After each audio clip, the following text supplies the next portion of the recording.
At the beginning of each kickboxing training session that I do, I stretch. One of the areas for me that's really important to stretch, as with all of us, is my hips. So your sacral and root chakra. So kind of that area. So your pelvic area, your lower back, things like that. And I will do static stretching. I do dynamic stretching.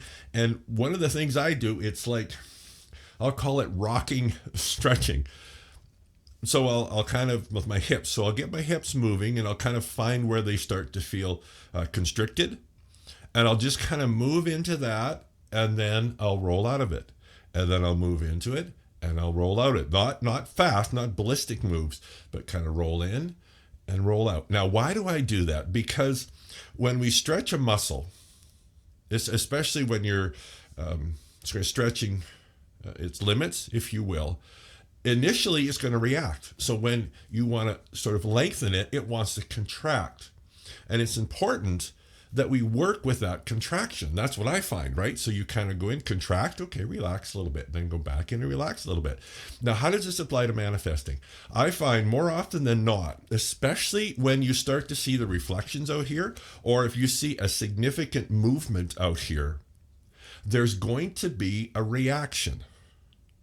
And where this happens, it's often instigated out here, but where the reaction happens, that pushback, is it happens in your mind.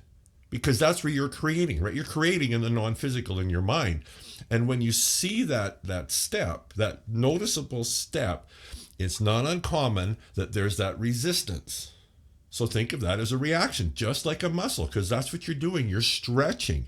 And when you stretch, again, outside of what your normal kind of range of motion, if you want to call it that, there's going to be that initial reaction. So what do we do with that? Well, again, the thing to understand what's going on, right? So you see that, here's that, it comes from here, but this is where you're going to feel it. So now what are you going to do? Well, you're going to understand what's happening. And then you're just going to allow yourself to just kind of relax into it. And then you're just going to go again and relax in and go again. So there's that stretching. You're doing your work. You see it happen here. There's that reaction. That's okay. Just let off a little bit and then go back in again. And that's how you massage those limiting beliefs into becoming something so much bigger.